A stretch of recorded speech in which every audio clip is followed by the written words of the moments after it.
Jaya Radha Madhava Kunja Vihari.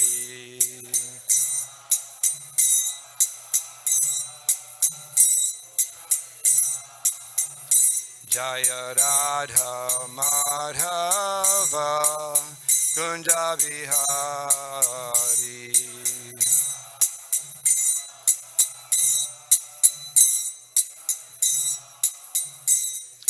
Gopi Jana Balava Girivaradari.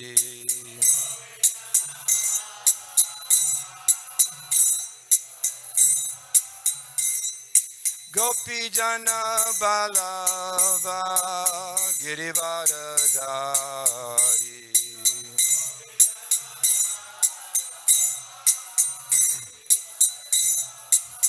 Yasodanandana Vraja Janaranjana.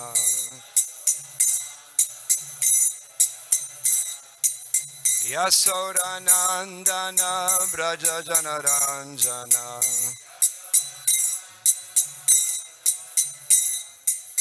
Jamuna Tira Vanachari.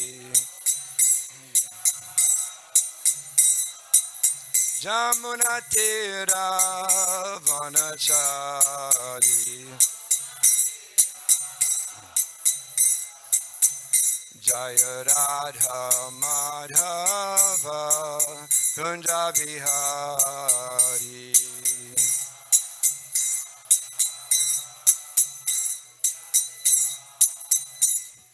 Gopi Jana Balava Girivaradari.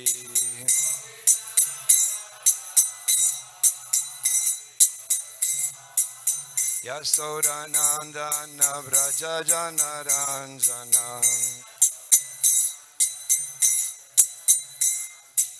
Yasodanandana Vraja Janaranjana.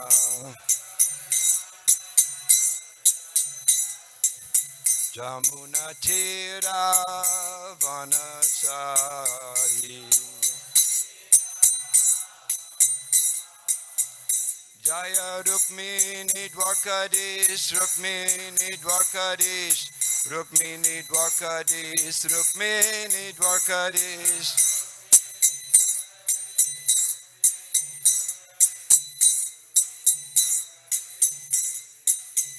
Jaya Prabhupada, Prabhupada, Prabhupada, Jaya Prabhupada.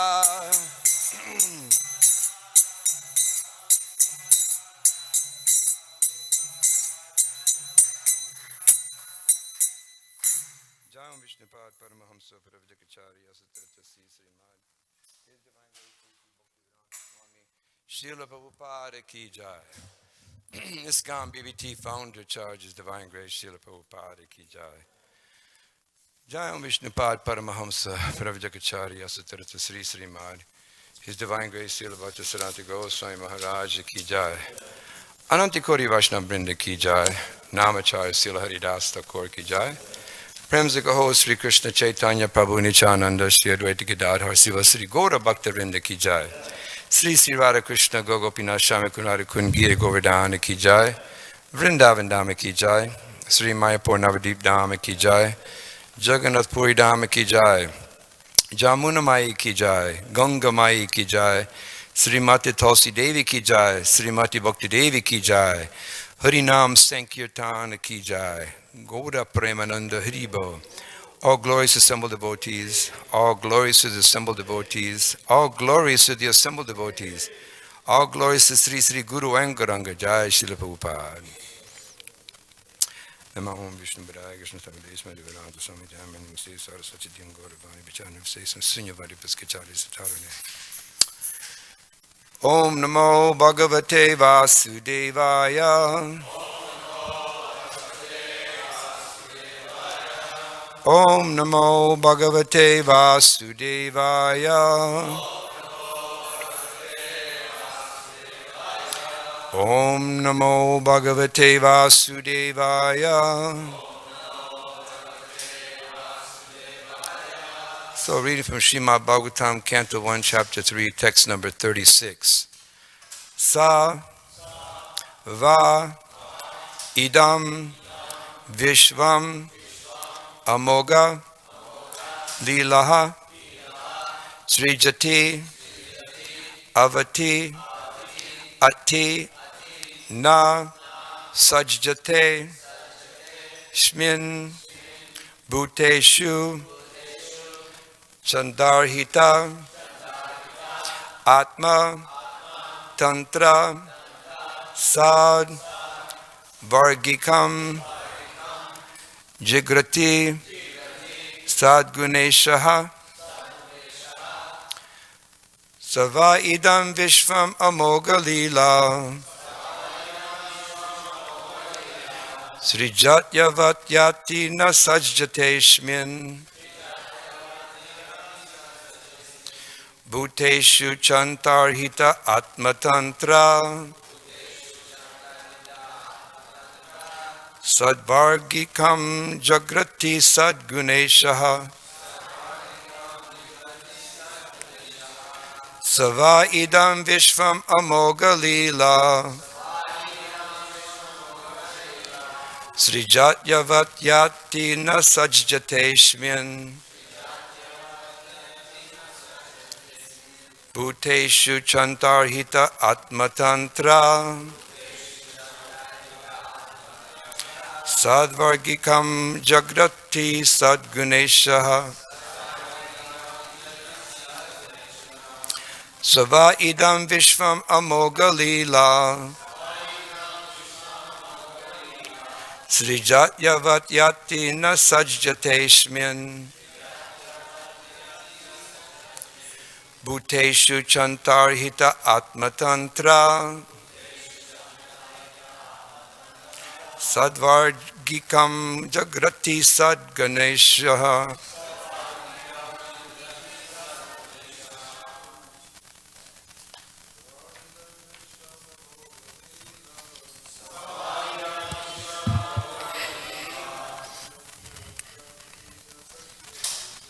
Srijatyavat yati sajjate shmin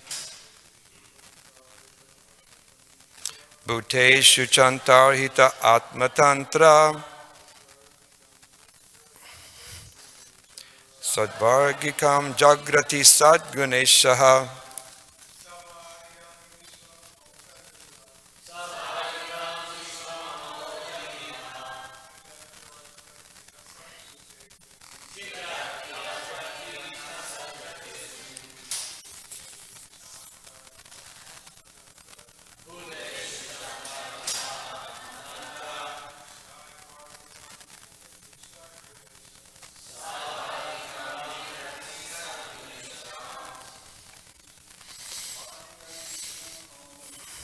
Sava idam vishvam amoga lila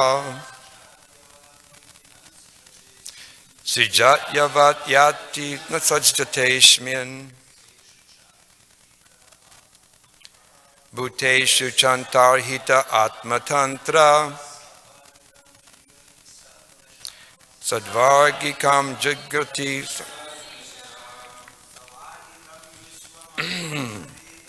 Sava idam vishvam amoga lila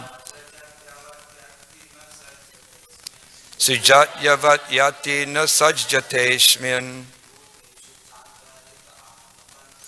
bhuteshu chantarhita atmatantra sadvargikam jagrati sadguneshaha Sava idam vishvam amoga lila srijat bhakti na sajjate shmin bhuteshu chantarhita atmasantra sadvargikam jagrati sadguneshaha. Vaishnavis. Sava idam vishvam amoga lila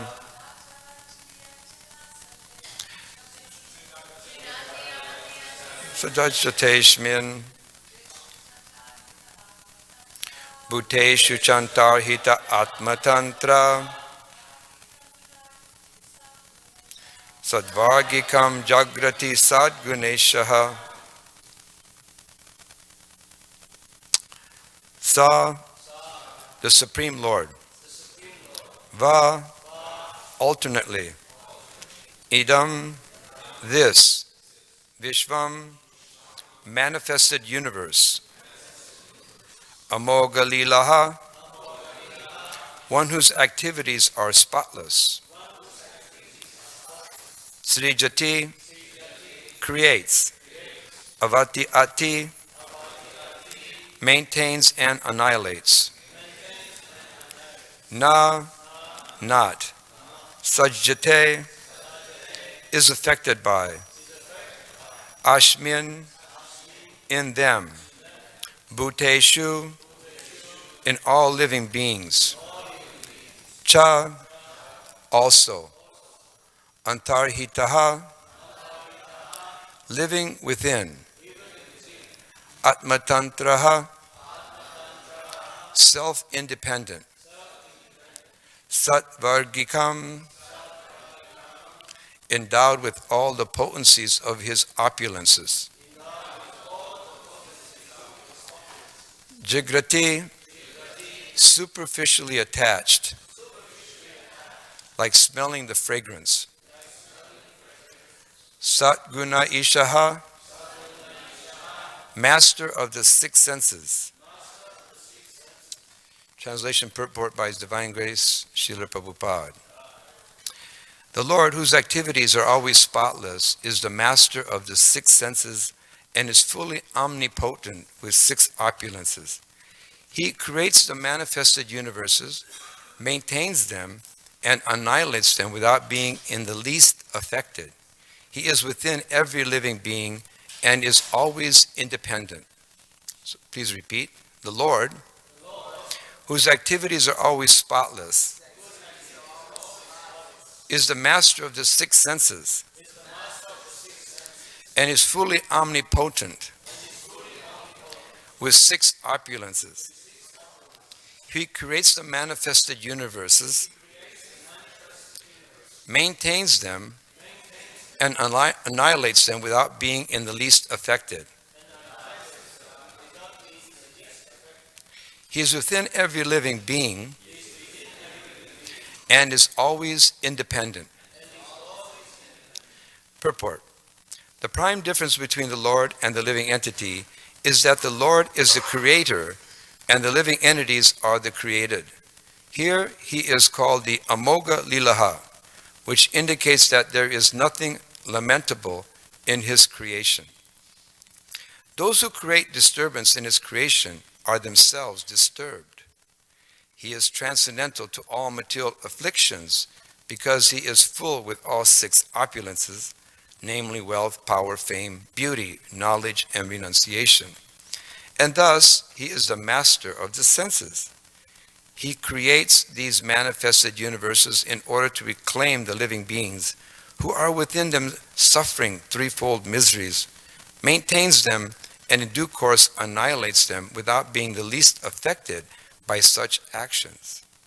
He is connected with this material creation very superficially, as one smells odor without being connected with the odorous article.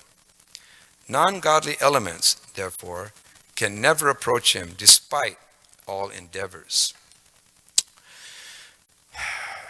Om Agyanatimirandasya Gananjanashlaka Chakshu Umritam Jainitasmai Sri Gurave Namaha. Vanchakalpatarubhyasya kripa sindhuvibhata paritana pavanebhyo vaishnavebhyo namo namaha. Sri Krishna Chaitanya Prabhu Nityananda Sri Advaita Gadadhar Sivasari Gaura Bhakta Vrinda. Hare Krishna, Krishna Krishna, Hare Hare, Hare Rama, Rama Rama, Hare Hare. Hare Krishna.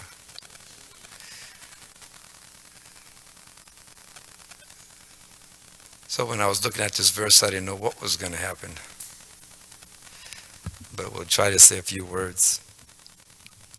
I think there's several points that Srila Prabhupada puts in this very short purport compared to all the things that he said in this purport. They were very, very powerful. And one of the first things is that the prime difference between the Lord and the living entity is that the Lord is the creator and the living entities are the created. And in the Bhagavad Gita, it's described, Mamayavam so jivaloke jiva bhuta sanatana, that all these living entities in the material world, these conditioned living entities in the material world, are parts and parcels of the Supreme Lord. And this is very important to understand, because this is the problem that we have in the material world. So many people, they have these atheistic tendencies. They don't believe that there is a God. And they even believe that they're God, or they think they're God. So here it's described that this is not true, especially in this purport. Srila Prabhupada describes that very nicely. And also in the Bhagavad Gita, it says, Ishvara Parama Ishvara Sarva Bhutanam, right? Hridesha Arjuna Tishtati Brahmayan Sarva Bhutani Yantarudrani Mayaya. And this verse is very powerful, because in this particular verse, Prabhupada describes, or Krishna says, that he's situated in everyone's heart, which is really unbelievable to most people. And in that posture where he's sitting with the living entity, he's directing the wandering living entities. So this is very important also, because it describes wandering means that these living entities have gone through so many different types of bodies or situations. But these wandering living entities are simply seated on this machine, which is made of material nature or material energy. So I thought this was very amazing verse, because in the world today, it's not being described on any level practically that we're not this body. Just like if someone says, or comes up to me and says, or they say, I saw Svavasa today. But really, did they see Svavasa, or did they see that vehicle that I'm riding in? Just like if there's a parade and there's a president of the United States in a car, and we say, oh, there's the president. Although we don't see the president in the car, but we identify the car with the president. So this is the illusion of this material world. We're always identifying with this vehicle. And it says in this particular verse that we are seated in this vehicle. We're sitting in this vehicle that's made of material energy. And we're identifying with it as ourself. And we see that this identification is the biggest problem. This misidentification is the biggest problem. And because of this identification, we see that there's so many disturbances that are created. And these disturbances that are created are done by those that are disturbed, as Prabhupada says. Those who create disturbance in the creation are themselves disturbed. So this is Krishna describes in the Bhagavad Gita, Namam duskritina mudha prapajante naradama mayaya pita jnana asuram bhavam vastaha. So this is the disturbance. These individuals that are these miscreants. And the world is full of miscreants. So here, these miscreants, as described by Krishna and also by Srila Prabhupada, they're the cause of disturbance in the whole creation. And these miscreants are described in that verse as grossly foolish. They're the lowest of mankind. Their knowledge is stolen by illusion. And they partake of atheistic nature of men. This is what happens. This is the problem in this material world. And these miscreants, we're all miscreants, because we're a miscreant just by having this body. If you have a body and you're in this material world, you're a miscreant, a criminal. Because the reason that we have these bodies is due to our past activities. And most likely they were very sinful. But what is this grossly foolish? People are so grossly foolish because they're identifying with the vehicle, and they're thinking that this body, this life is simply meant for sense gratification. And we see that that misidentification creates so many problems. And what to speak of lowest of mankind? You can just look at the news and you can see the lowest of mankind. Like the curtain has been lifted on this movie industry. There's so much exploitation of women. These people are considered to be very leaders of society because they have so much money. But after all, they're simply just an actor or an actress. It's amazing. They're just simply of course, in Vedic culture, if you were an actor and you play, you were considered to be a Sudra. But you can see in Kali Yuga society, we have actors and they're the leaders of society. I'm only mentioning this because when I was in India, I have to admit I picked up a newspaper a couple of times. But what was really so funny, it's not funny, but it was just surreal that you open a newspaper and in the newspaper they have a whole section and that section is in full color about every movie star and what they eat, what they wear, what they look like in the next party they're going to. I was just amazed that they put these individuals on this highest platform. And every day, not one day a week, but every day, the full color page, four pages, the length of a newspaper. And there they're glorifying. And it was kind of surreal because then you come to America and you find out all the exploitation that was going on with women. And this is the nature of the lowest of mankind. Their history, their nature is such that they simply want to exploit one after another to get something new. Just have sex for a couple of moments and then, okay, thank you very much, I'll see you later. And this is what we're seeing in society. So these kind of miscreants are creating so much difficulty because it's belittling. And not only that, but we see that there's also this exploitation of children. And we can see that going on constantly. You can go anywhere and you just see this exploitation is going on. So lowest of mankind. And then of course, those whose knowledge is overcome by illusion. And what is that knowledge? That knowledge is misidentification. They don't understand what is the purpose of life. And they think that they're this body. And they think everything that they do should be just focused on sense gratification. And if you go anywhere in the world, it doesn't matter where you go. If you walk down a main street where there's shops, every single shop is focused on the body. 100%. It doesn't matter where you go, what you do. You walk down the street, it's get this body lotion, get this thing here, do this, get a facelift. It's all focused on the body. And practically speaking, there's no room left on that street to even speak about Krishna or about God or about the soul or even to think about the soul. You can't walk down the street in some major city and think, oh, I'm a spirit soul. No. You walk down that street and you think, oh, wow, this is for my body. I needed that. Let me hop in there and get it. And that is the world. And this is how we see that the living entities are being exploited and how their knowledge is being stolen away. Because whatever knowledge they're trying to accrue, it's simply based on acquiring some material possession.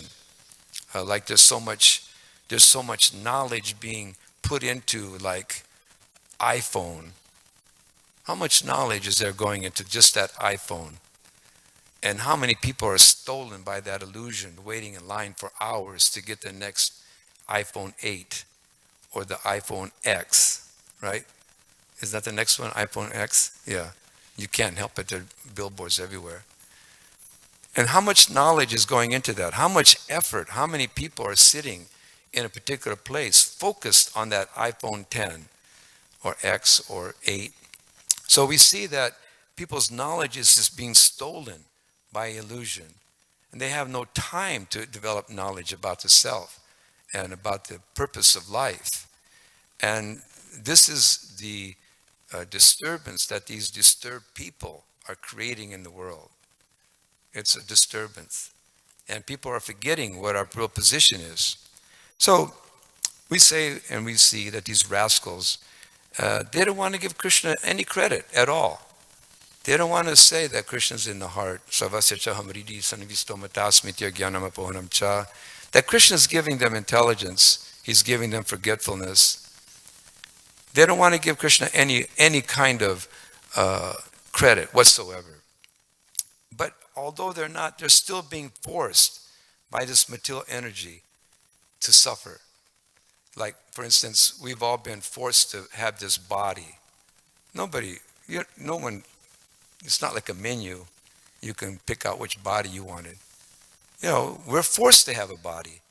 And in the course of having this body, we're forced to go through boyhood or girlhood. We're forced to go through, youth. We're forced to go through middle age. And we're forced to get old. And we're forced to die. And through that whole cycle, we're suffering constantly. We're suffering. Each particular situation, we're suffering. But still, we're so overcome by this bodily identification that we can't give it up.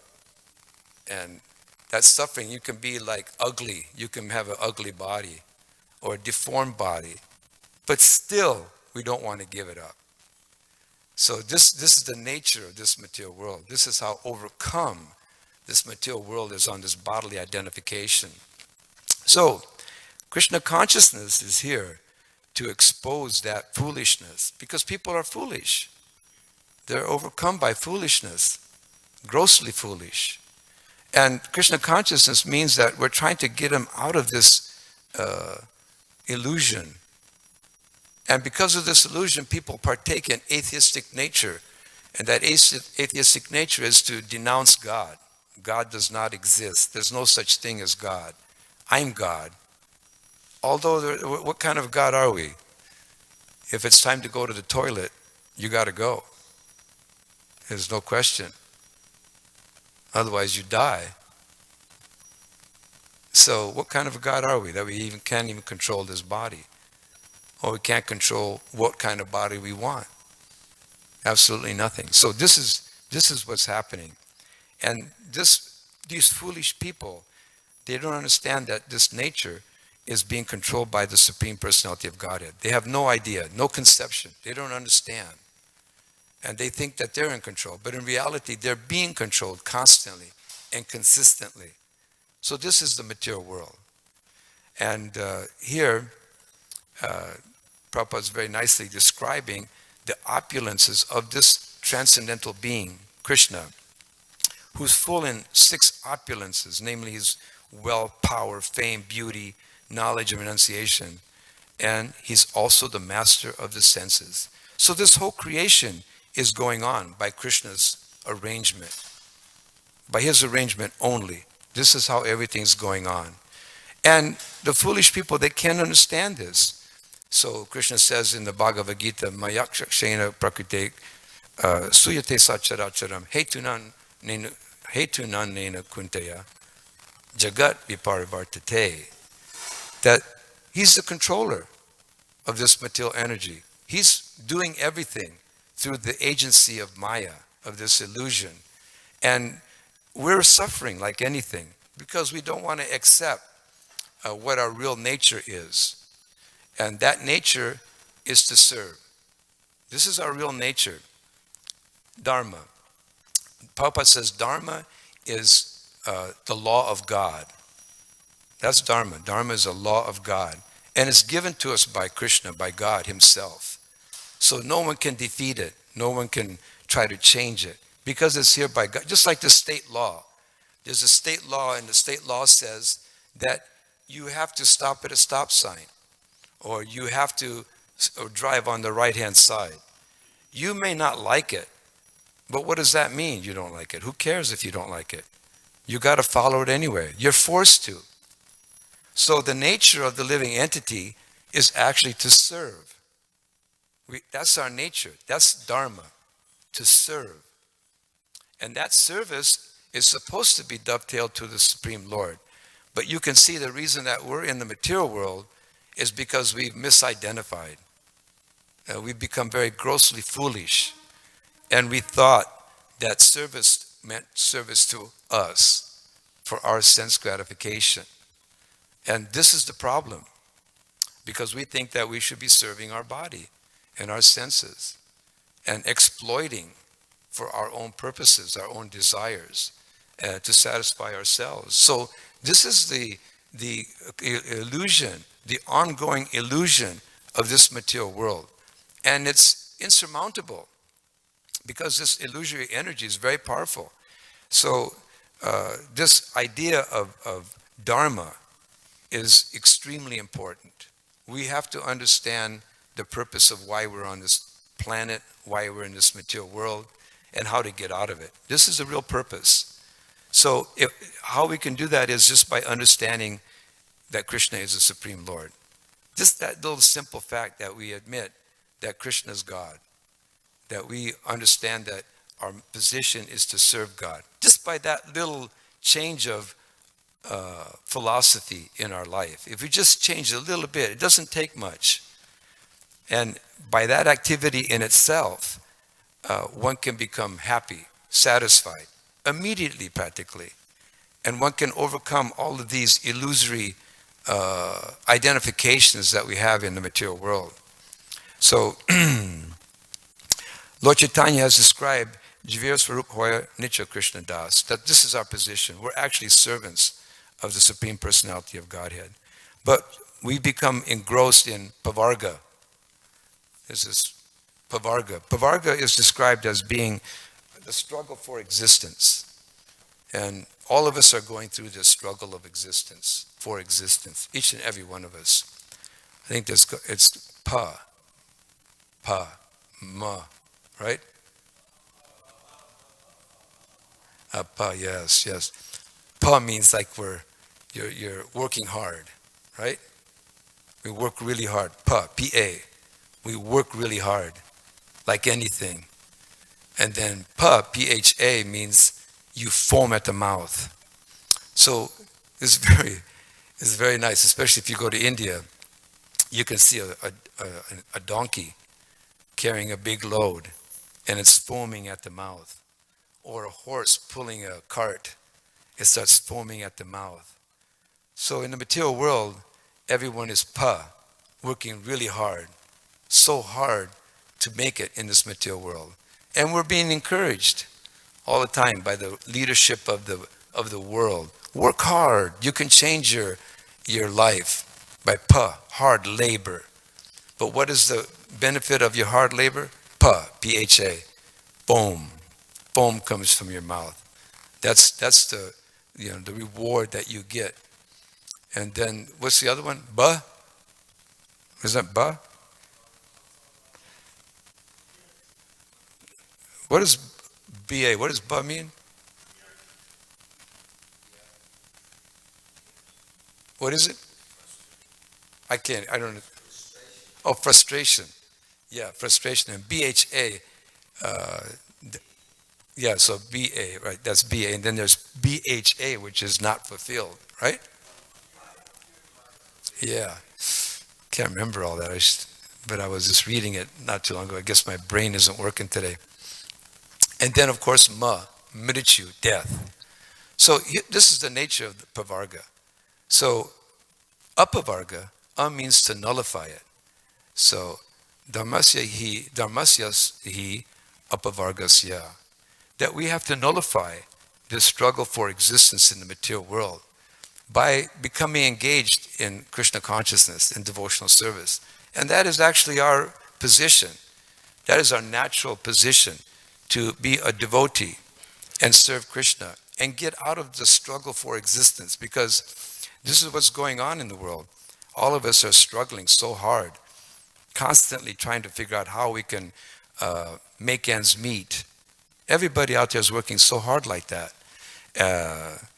Prabhupada, I read, I think it was a lecture I heard, that Srila Prabhupada said that in Krishna consciousness, We believe in destiny. Everything is predestined. The minute that we're born, the roadmap is there. And we cannot change it. So sometimes people say, oh, you can just work hard. Pa. Real hard labor. But what is that? And then it's pa, which means foaming at the mouth. That's the result of it. And then ba, unfulfilled. And then ba means fear, fearful, scared. What is the fear?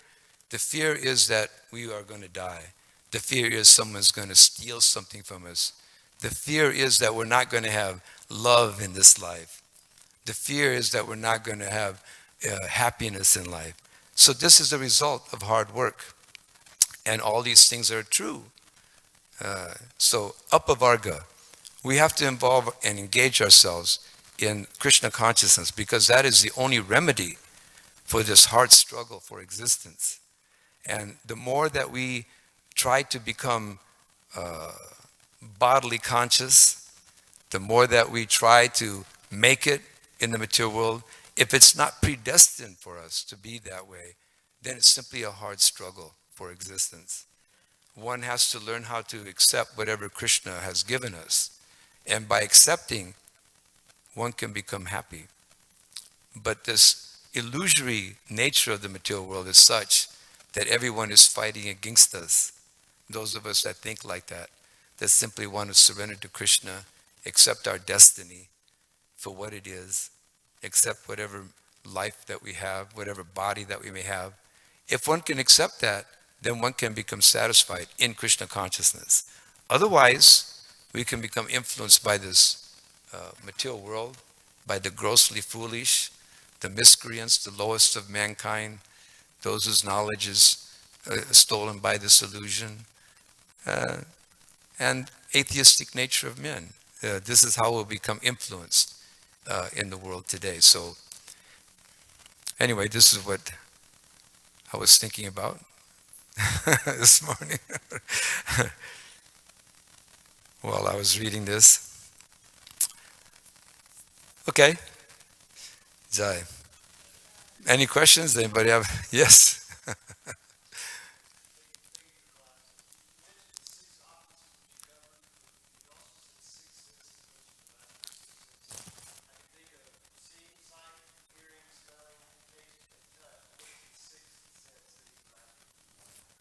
No, these are 6 opulences of Krishna.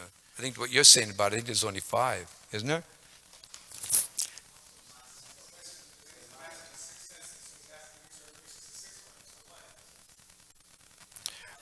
Uh, what is it?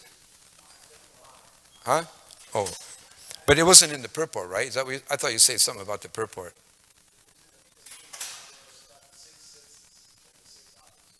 Oh, I see. Okay. Now I see it. Okay. So the mind. Okay. Yeah. All right. Now I understand. I couldn't understand what you're saying. Okay. Jai. Thank you very much. Srila Prabhupada ki Jai.